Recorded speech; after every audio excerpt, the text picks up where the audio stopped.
Hello,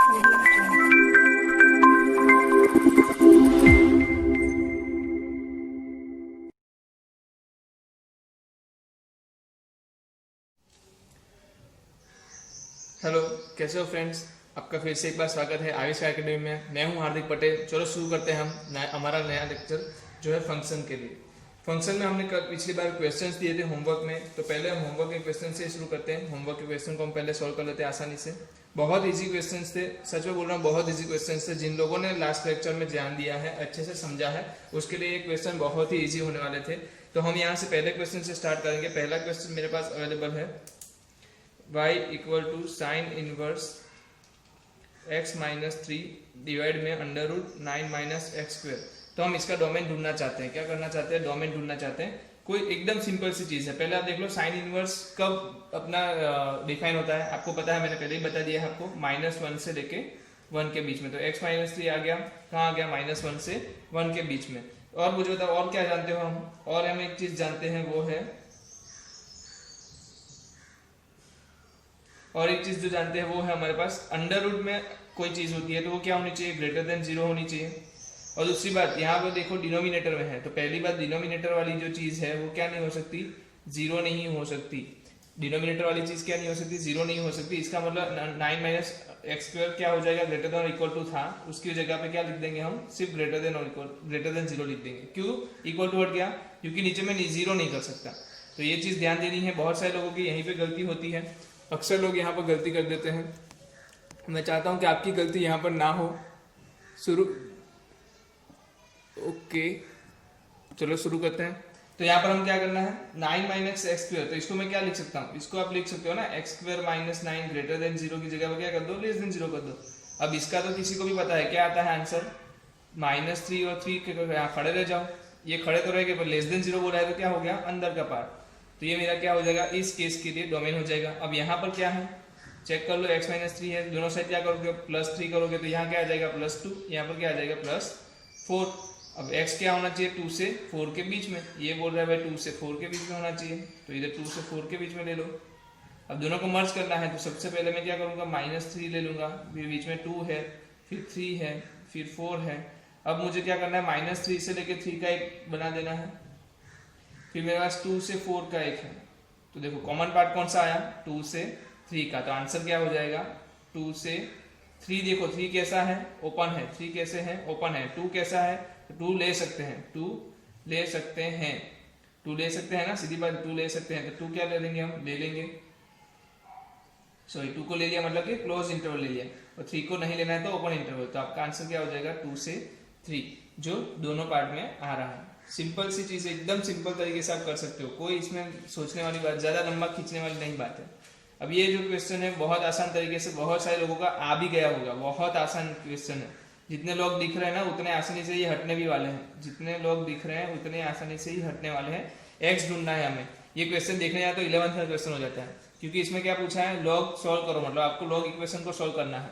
और ये 11th का ही क्वेश्चन है वैसे, बट इसमें क्या होता है कि इसका प्रॉपर्टी हमें सीखने को मिलती है, इसलिए हम लेते हैं। तो अब क्या करके पहले लॉग हटाएंगे, तो ये क्या होगा? 5 वाली चीज सामने की साइड चली जाएगी, तो 5 हो जाएगी। तो log 4 log 3x क्या आ गया आपका? 5 वो क्या होता है? 1 होता है। अब क्या करेगा? इधर से फिर से 4 गिरेगा, तो 4 कहाँ चला जाएगा? सामने चरणों में। तो log x base to the 3 क्या हो जाएगा? 4 हो जाएगा। तो इस केस में आंसर क्या हो गया? 4 हो गया। अब ये 3 हटेगा तो क्या होगा? 3 वापस से नीचे जाएगा, तो क्या हो जाएगा? x equal to 3/4। Simple, x equal to 3/4 क्या आएगा? x equal to 81। तो कितने लोगों का 81 आ गया है? सही बात है। कमेंट में जरूर बताना कि आपका 81 आ चुका था। ठीक है, मैं और आगे बढ़ता हूँ। और हमारे पास ये क्वेश्चन आ रहे हैं। Okay, third question. ये क्वेश्चन शायद कुछ लोगों के लिए लंबा हो सकता है, डिफिकल्ट हो सकता है, बट इतना भी डिफिकल्ट नहीं था। मैंने ऑलरेडी हिंट दे दी थी कि आपको log 10 बोथ साइड ले लेना है। तो मैं हम क्वेश्चन को लेके आगे बढ़ते हैं। मैं क्वेश्चन यहाँ लिखता हूँ, यहाँ से हम यहाँ तक जाएंगे। क्वेश्चन में लिख लेता हूँ पहले, x⁻²। क्वेश्चन लिखने में गलती मत करना। अब ज़्यादा रकम बड़ी होती है तो ज़्यादा ध्यान बारीकाई से हमें चीज़ें लिखनी होती हैं। 5 + log 10x। चलो हमने क्या किया? हिंट के हिसाब से दोनों साइड log ले लेते हैं। तो log लेने के बाद क्या हो जाएगा? पावर कहाँ आ जाएगी? नीचे साइड पे आ जाएगी। तो पहले तो मैंने पावर लिख दी, तो पावर साइड पे आ गई है हमारे पास। और अंदर x का क्या हो जाएगा? log 10x हो जाएगा। यहाँ पर क्या हो जाएगा, log 10 बेस पे ले रहे हैं तो 10 की जो पावर होगी वही क्या हो जाएगा, आपका आंसर हो जाएगा। क्यों ऐसा हो जाएगा सर, क्यों ऐसा हो जाएगा, तो हमने देखा है ना भाई, log 10 और 10 पावर कुछ a है, तो इस केस में क्या हो जाता है, 10 की ऐसी तो कैसी पावर करो कि 10 मिले, तो आंसर क्या आएगा, a। तो यही तो कर रहे हैं हम, यहाँ पर log 10 लगा रहे हैं, इसका मतलब क्या है, 10 जो भी है वही आपका आंसर बन जाएगा।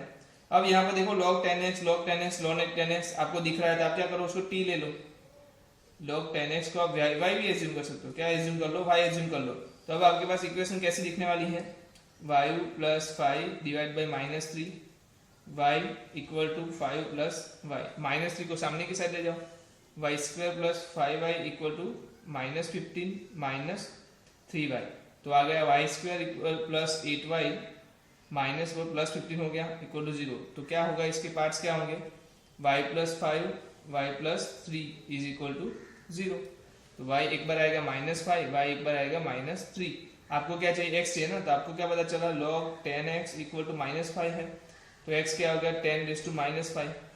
10⁻5 कैसे, ये log हटाया ना हमने, log हटाया तो क्या हुआ, 10 सामने की साइड चला गया, 10⁻⁻5 क्या होता है, 0.0001, सीधी बात है ना, 0.00001, या फिर 1 डिवाइड बाई 10⁻5 भी लिख सकते हो आप। इसी तरीके से यहाँ पर क्या होगा, x क्या आएगा, 10⁻³ आएगा, और 1 डिवाइड बाई 1000 मतलब कि 0.001। तो समझ में आ रहा है कैसे हम कर सकते हैं, बहुत आसान तरीका है, सिंपल सी चीज है, सिंप्लीफाई करते जाओ, जो जो चीजें आपको पता है वो अप्लाई करते जाओ, आप आसानी से आंसर तक पहुंच जाओगे। बस ज्यादा से ज्यादा क्वेश्चन की प्रैक्टिस करो, उससे क्या हो कि आप और ज्यादा इसमें माहिर बनते जाओ, ठीक है। और एक क्वेश्चन, जब 4th क्वेश्चन मैंने मना किया था, क्योंकि वो जो आज हम पढ़ने वाले हैं उसके बाद ये क्वेश्चन आप अच्छे से सॉल्व कर सकते हो, तो ये अगले लेक्चर के लिए होमवर्क में हो गया ये क्वेश्चन। हम जो नेक्स्ट 5th लेने वाले हैं, 5th क्वेश्चन ले लेते हैं, चलो 5th क्वेश्चन क्या बोल रहा है, वो भी इतना ही आसान है, कोई ज़्यादा दिक्कत नहीं है। अगर यहाँ पर जगह मुझे थोड़ी मिल जाती, चलो नहीं मिल रही कोई बात नहीं, हम क्वेश्चन ले लेते हैं। मेरे पास है log में √4 - x² डिवाइड बाई 1 - x। पहले तो आप बता दो क्या क्या आपको यहाँ पर कंडीशन मिल रही है, पहले आप बता दो यहाँ पर आपको क्या क्या कंडीशन मिल रही है। पहली बात, 1 - x क्या नहीं होना चाहिए, 1 - x can not be 0, okay. फिर 1 √4 - x² है, तो 4 - x² क्या हो जाएगा, ग्रेटर देन 0, ग्रेटर देन और इक्वल टू 0 आएगा, बट log की वजह से ये क्या नहीं हो पाएगा, 0 नहीं हो पाएगा, log की वजह से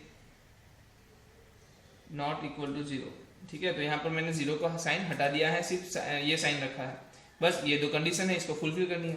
इसके ये कंडीशन से क्या पता चला, नॉट इक्वल टू 1, 1 नहीं होना चाहिए, चलो कोई बात नहीं। यहाँ से क्या पता चल रहा है, आप इसको क्या लिख सकते हो, x² - 4 लेस देन 0 भी लिख सकते हो, x² - 4 लेस देन 0।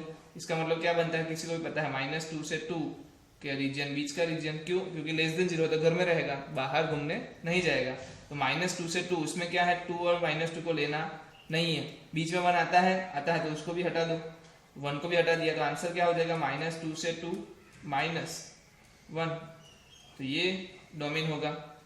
कितना आसान था, मतलब ये क्वेश्चन मैंने दे ही क्यों दिया, ऐसा सोच रहा हूँ, ठीक है। ये क्वेश्चन हर किसी का आंसर सही होगा ना, ये तो मतलब इजीली क्वेश्चन आप सॉल्व कर सकते हो, बस किसी की गलती हो सकती है, तो इधर गलती हुई होगी, किसी ने क्या ले लिया होगा, इक्वल टू ले लिया होगा, तो ये क्या हो जाएगा, क्लोज में ले लिया होगा, तो ये ऑप्शन में दिखेगा भी आपको, ऑप्शन में आपको ये क्वेश्चन दिखेगा भी क्लोज का वाला, तो वहां पर आप गलती कर सकते हो, तो ये ध्यान रखो कि गलती ना हो, ठीक है।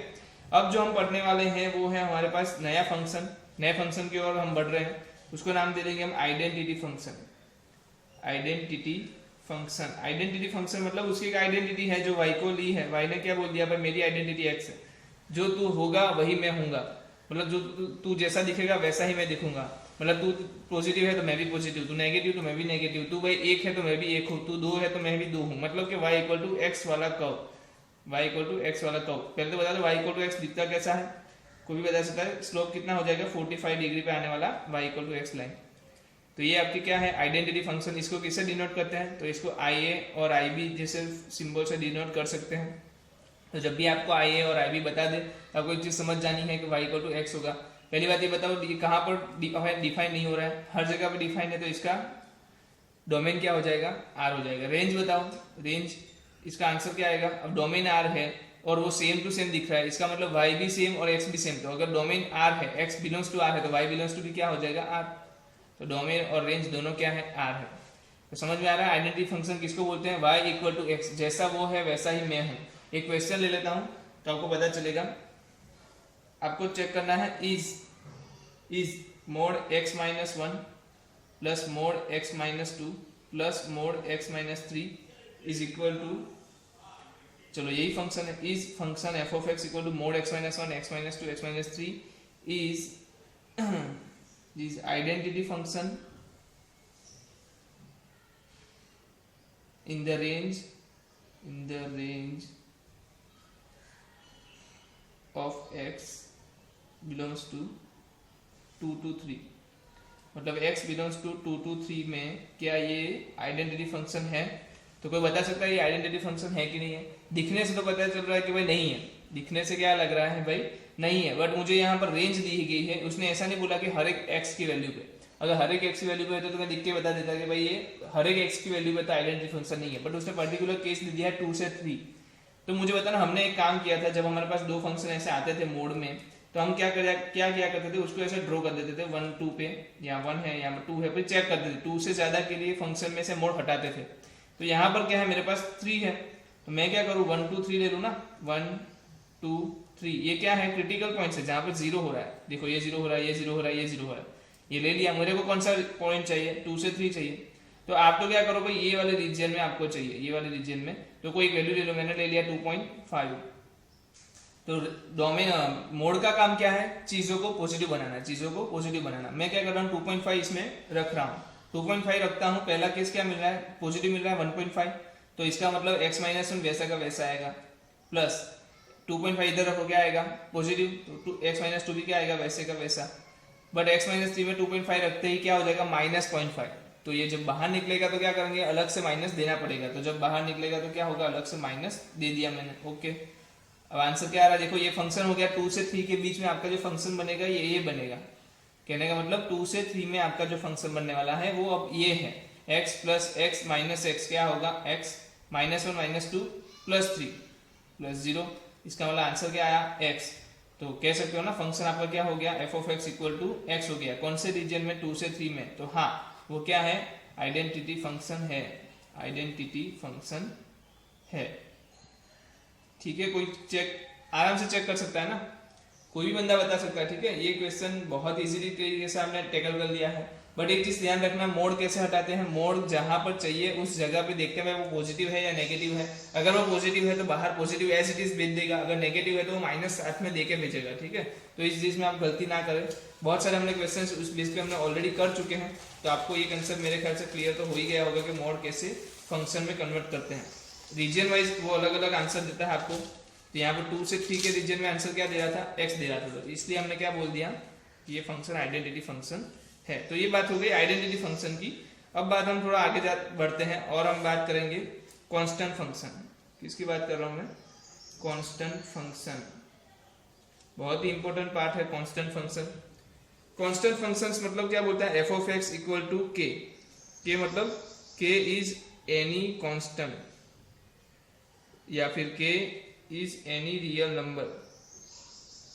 ठीक है, k is any real number और एनी कांस्टेंट, इसकी वैल्यू क्या होगी, चेंज नहीं होगी। कहने का मतलब समझ नहीं आया, कुछ नहीं, आप यहाँ पर f1 रख दो, आंसर क्या आएगा k, आप यहाँ पर 1000 रख दो, आंसर क्या आएगा k, आप यहाँ पर 1/√3 रख दो, आंसर क्या आएगा k, आप यहाँ पर f log 3 रख दो, आंसर क्या आएगा k। कहने का मतलब कुछ भी वैल्यू रख दो, आपको आंसर क्या मिलने वाला है, फाइनली आंसर आपको मिलने वाला है k ही मिलने वाला है। समझ में आ रहा है, क्या मिलने वाला है, k ही मिलने वाला है। तो ये वाला आंसर आपको, इसको क्या बोलेंगे हम, कांस्टेंट फंक्शन होने के, कुछ भी मैं वैल्यू डालूं फर्क ही नहीं पड़ रहा, आंसर क्या दे रहा है, क्या दे रहा है, कांस्टेंट वैल्यू दे रहा है। चलो एक एग्जांपल ले लेते हैं, जैसे पिछली केस में दिया था वैसे ही कोई एग्जांपल, जैसे कि मुझे बोल रहा है भाई mod x minus 1 plus mod x minus 5 is constant function for the value of x belongs to dash, मतलब कि x की कौन सी वैल्यू के लिए ये मेरा जो फंक्शन दिया है वो कांस्टेंट फंक्शन बन रहा है। देखो वैसे देखने पे मैं तुरंत बता सकता हूँ, बट आपको मैं सॉल्व करके दिखाता हूँ क्या होगा। एफ ऑफ एक्स आपको क्या दे दिया है, mode x minus 1 plus mod x minus 5। अब इसको क्या करना है, एक जनरल फंक्शन में बनाना है। जनरल फंक्शन में तो आपको रेंज पता चल जाएगी, क्या है 1 और 5, 1 और 5, तो 5 से बड़ा, पहली बात तो क्या आ जाएगी 5 से बड़ा, ये क्या आ जाएगा x 1 to 5 के बीच में, 1 to 5 के बीच में और x लेस देन 1। तीन केस बनेंगे, 5 से बड़ा, 1 से 5 के बीच में और 1 से छोटा। 5 से बड़ा केस में क्या होगा, ये वाला टाइम, ये वाला कर्व कैसा आएगा, x माइनस 5 क्या हो जाएगा पॉजिटिव, क्योंकि 6 लेके देख लो आप, 6 वैल्यू डाल दो। 6 माइनस 5 क्या होगा 1, 6 माइनस 1 क्या होगा 5, दोनों क्या है पॉजिटिव, तो एज इट इज बाहर आएंगे। एज इट इज बाहर आएंगे तो मैं ले लेता हूँ x minus 1 plus x minus 5, क्या आंसर आया x plus x 2x minus 6। चलो 1 to 5 में चल जाते हैं। 1 to 5 में मैं वैल्यू लेता हूँ 2 जैसे ही इधर रखता हूँ 2 माइनस 5 मुझे मिल रहा है माइनस 3, इसका मतलब नेगेटिव आंसर मिल रहा है, तो मैं उसको क्या करूंगा नेगेटिव के साथ बाहर निकालूंगा। तो मैंने x माइनस 5 को कैसे निकाला, माइनस से निकाला। x माइनस 1 में 2 रखता हूँ तो 2 माइनस 1 क्या आएगा पॉजिटिव 1, तो ये वाला केस क्या हो जाएगा x माइनस 1 वैसे का वैसा बाहर आएगा, तो आ गया। अब देखो क्या हो रहा है, x कैंसिल आउट हो रहा है, माइनस 1 प्लस 5 क्या हो जाएगा प्लस 4, तो इसका आंसर आ रहा है प्लस 4। तीसरा केस लेता हूँ, तीसरा केस क्या बोल रहा है x लेस देन 1, तो वो मैं 0 ले लूँ, 0 वैल्यू है ना x लेस देन 1 में, ओके। 0 माइनस 1 करता हूँ, आंसर क्या मिलता है नेगेटिव, इसका मतलब क्या होगा x माइनस 1 कैसे बाहर आएगा माइनस, 0 माइनस 5 क्या मिलेगा माइनस 5, तो वो भी कैसा आएगा माइनस बाहर आएगा, तो आंसर क्या आ रहा है minus x minus 2x plus 1 plus 5 plus 6, तो आपका आंसर है माइनस 2x प्लस 6। तो अब मुझे बताओ ये कौन से रीजन में कांस्टेंट बन रहा है, तो आपको पता चल रहा है ये क्या हो गया आपका आंसर कांस्टेंट। क्या आप कुछ भी वैल्यू डाल दो 1 से 5 के बीच में, आपके पास आंसर जो आने वाला है वो क्या आने वाला है 4 ही आने वाला है, क्या आने वाला है 4 ही आने वाला है। तो आंसर क्या हो जाएगा आपका 1 से लेके 5। अब क्या 5 इसमें इन्वॉल्व है क्या 5 इसके अंदर इन्वॉल्व है क्या, चेक कर लीजिए एक बार 5 इसमें इन्वॉल्व है क्या, चेक करते हैं, वैल्यू डाल के चेक कर लो। 5 डालो, 5 माइनस 1 4, 5 माइनस 5 0, तो 5 भी इन्वॉल्व है, 5 भी इन्वॉल्व है। तो इसका मतलब आपकी जो रेंज बनेगी वो क्या बनेगी 1 से 5 के बीच में, 1 से 5 के बीच में क्या आंसर आ रहा है f of x is equal to 4 आ रहा है। तो सिंपल सी बात है f of x equal to 4 कब आ रहा है 1 to 5, तो वो जो रीजन है उस रीजन में क्या होगा आपका फंक्शन कांस्टेंट फंक्शन की तरह काम करेगा, कांस्टेंट फंक्शन की तरह काम करेगा।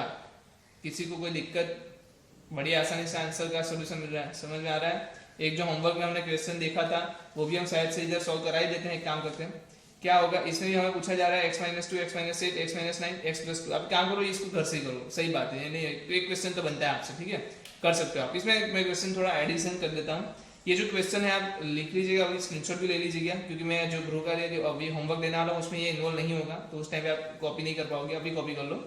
और कॉपी करने के बाद मैं बता रहा हूँ आपको इसमें आइडेंटिटी फंक्शन भी चेक करना है कि भाई आइडेंटिटी फंक्शन हो रहा है क्या, कहीं पे ऐसी जो चीज आ रही है जहां पर आइडेंटिटी फंक्शन क्रिएट होता हो तो वो भी आपको एक बार चेक कर लेना है। हो सकता है हो रहा हो, ना भी हो रहा हो, कोई बात नहीं, नहीं हो रहा है तो भी दिक्कत नहीं, ठीक है, बट हमें ये देखना है कांस्टेंट कहाँ हो रहा है, कांस्टेंट फंक्शन कहाँ हो रहा है वो हमें चेक करके लाना है। ये वाला क्वेश्चन तो आप घर से कर सकते हो, बहुत आसान क्वेश्चन है, इसी मेथड से करना है, यही मेथड से। यहाँ पर कितने 2 थे तो कितने फंक्शन बने 1 2 3 बने, यहाँ पर कितने हैं भाई देख लो 4 है तो कितने बनेंगे, इससे कम इससे ज्यादा बीच में ऐसा कर करके कुछ 5 बनेंगे।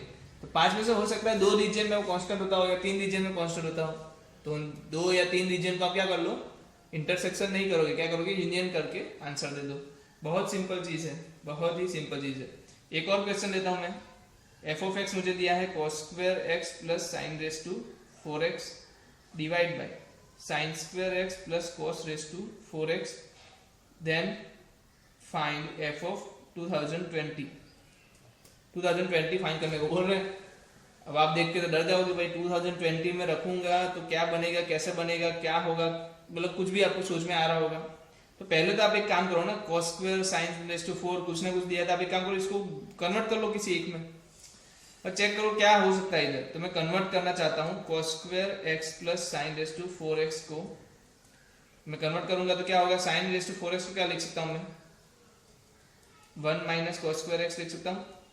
भाई कैसे, तो भाई sin square x plus cos square x आपका क्या होगा 1, sin स्क्वायर से तो इसको सामने ले जाओगे क्या बन गया 1 माइनस cos स्क्वायर x। तो मैंने sin स्क्वायर x की जगह पे क्या लिखा 1 माइनस cos स्क्वायर x, तो 2 बचेगा ना, वो कहाँ गया बाहर की साइड।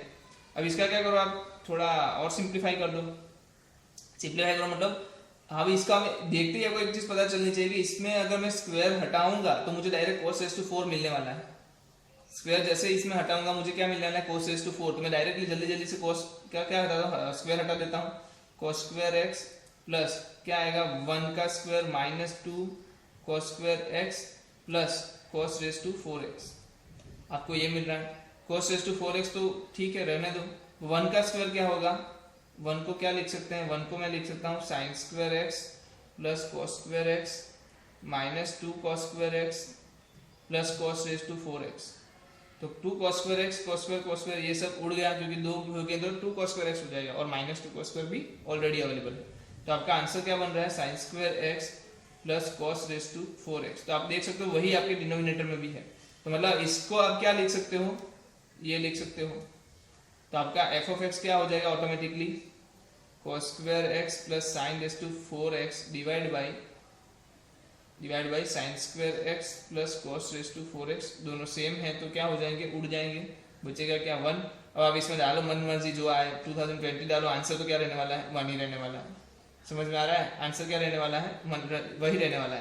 तो आपको ये देखने में पता चल जाना चाहिए, याद रह जाना चाहिए कि ये क्या है, आपका कांस्टेंट फंक्शन है। क्या है, कांस्टेंट फंक्शन है। कांस्टेंट फंक्शन में क्या खासियत होती है, आप कोई भी एक्स की वैल्यू डालो, आपको आंसर क्या मिलेगा, हमेशा आपको आंसर क्या मिलेगा, हमेशा सेम ही मिलेगा। क्या मिलेगा, कांस्टेंट वैल्यू। ठीक है, तो कोई भी बंदा इसको आसानी से सॉल्व कर सकता है, बहुत ही सिंपल सी चीज है। और आगे बढ़ते हैं और क्वेश्चन के ऊपर देखते हैं। तो और मेरे पास एक क्वेश्चन अवेलेबल, बढ़िया सा क्वेश्चन है, मैं बोल रहा हूँ एकदम बढ़िया सा क्वेश्चन है। आप देखते ही इसको सॉल्व करने, मतलब देखते तो डर ही जाओगे, बट हम इसको सॉल्व करेंगे, क्या आता है देखते भी हैं। Sign square x plus pi by 3, कुछ स्पेशल केस है ये, plus cos x into cos x plus pi by 3। तो ये हमारे पास फंक्शन है, आपको बस इसकी वैल्यू निकालनी है। क्या निकालनी है, बता देता हूँ आपको, ये कांस्टेंट फंक्शन ही आने वाला है। क्या है ये, कांस्टेंट फंक्शन ही है। आपको याद भी रख लेना है लास्ट में, क्योंकि आप हर बार थोड़ी ना ऐसे करने बैठोगे। ठीक है, तो ये स्पेशल केस है, आप याद रख लेना, कोई दिक्कत नहीं, देख के ही पता चल जाएगा जब भी आपके पास आएगा। तो चलो हम देख लेते हैं क्या कर सकते हैं इसमें। आपको जो जो पता है उसको बस इलोबरेट करते जाओ, लंबा करते जाओ। साइन स्क्वायर, तो उसके पहले ये बता दो sine x plus pi by 3 क्या होता है। तो आप तो क्या करो, बाहर स्क्वायर डाल दो। अब मुझे पता है साइन एक्स इंटू कॉस होता है, sine x into cos pi by 3 क्या होगा, कॉस पाई बाई 3 क्या होगा, कोई बता सकता है। कॉस पाई बाई 3 होगा आपका 1/2 प्लस कॉस एक्स, और साइन पाई बाई 3 क्या होगा, √3/2। तो आपने ये लिख लिया। फिर कॉस एक्स पाई बाई 3 क्या होगा, x plus pi by 3, cos x into cos pi by 3 minus sine x into sine pi by 3। तो cos x into cos pi by 3, तो cos x 1/2 minus sine x √3/2। समझ में आ रहा है ना, समझ में आ रहा है, ओके आ रहा है, डन है, डन है। तो यहाँ पर क्या बच रहा है, साइन स्क्वायर एक्स बच रहा है, प्लस यहाँ देखो a प्लस बी ले लो, तो a प्लस बी का स्क्वायर ही है ना।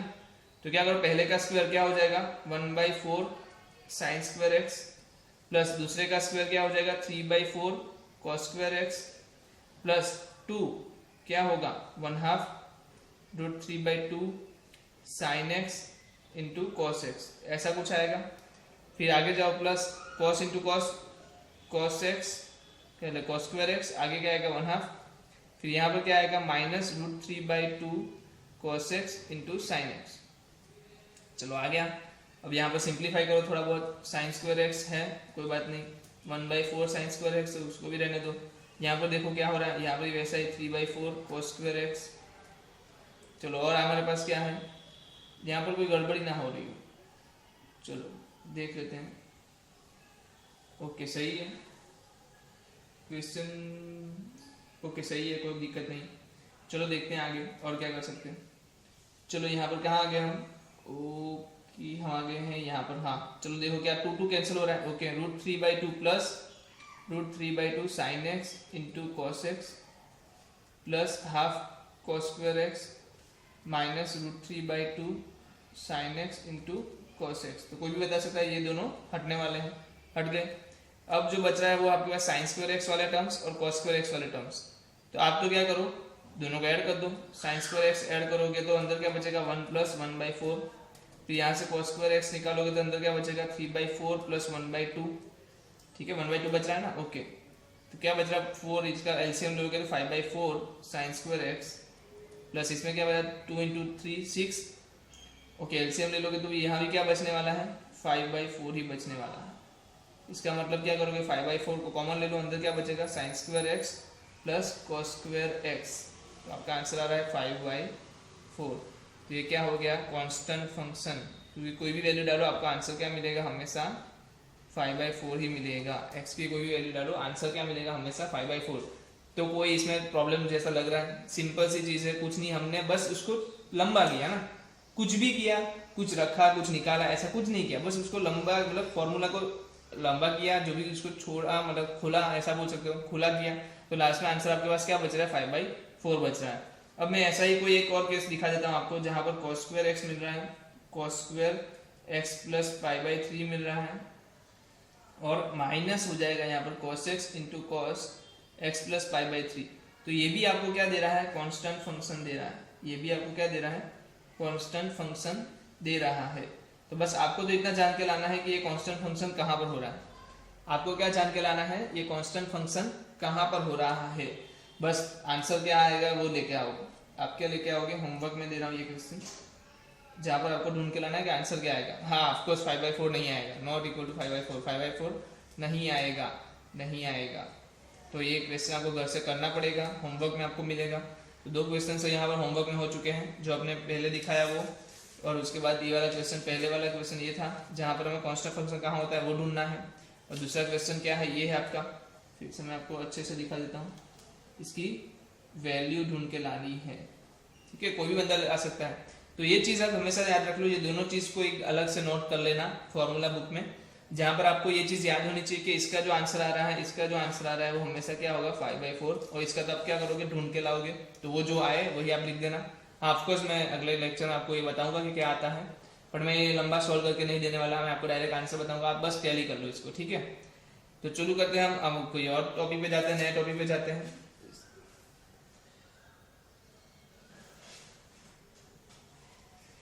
चलो नया टॉपिक हम कल से शुरू करेंगे, आज हमारे पास यही टॉपिक है, आपके पास थोड़ा मैं फ्री टाइम देता हूँ। हम कल से जो शुरू करेंगे वो हम शुरू करेंगे ट्रिगो, क्या शुरू करेंगे, ट्रिग्नोमेट्री फंक्शन एन। तो ट्रिग्नोमेट्री फंक्शन हम शुरू करने वाले हैं कल।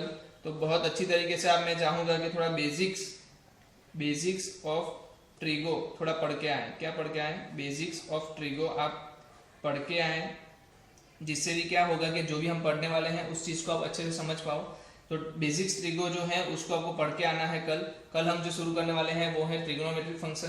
तो मैं आशा रखता हूँ कि आप चीज़ों को अच्छे से समझ के लाओगे, जब भी ट्रिग्नोमेट्री के जो हमारे कंसेप्ट हैं तो कंसेप्ट को आप सीख के आओ, और हम ट्रिग्नोमेट्रिक फंक्शन कल शुरू करेंगे। इसके साथ साथ हम इनवर्स ट्रिग्नोमेट्रिक फंक्शन का भी बेसिक्स थोड़ा देख लेंगे, जैसे कि क्या है कि वो चैप्टर आए उससे पहले थोड़ा यूज है उसका फंक्शन चैप्टर में, तो हम सीख लें। ठीक है, तो ये चीज़ आपको करके आनी है घर से। क्या क्या करके आना है, एक क्वेश्चन होमवर्क में था वो, दूसरा क्वेश्चन ये है, और तीसरा आपको ऐसा मैं बोलूँगा कि आपको इसके फॉर्मूले, नॉट फॉर्मूले, आपको सिर्फ साइन कॉस के जो फॉर्मूला है ना वो जानने के लाना है, कहाँ पर वो एंगल 0 हो रहा है, कहाँ पर एंगल, उसकी रेंज क्या होगी, डोमेन क्या होगी, ये सब चीज़ हम डिस्कस करेंगे। बट आप उसको एक बार देख के आओ, बस एक बार देख के आओ, उसके बाद मेरा नेक्स्ट लेक्चर आप देख सकते हो, उसमें आपको और डीप में हम ट्रिग्नोमेट्री के ऊपर बात करेंगे। ठीक है, तो कल मिलेंगे फिर से, चलो तब तक के लिए अलविदा।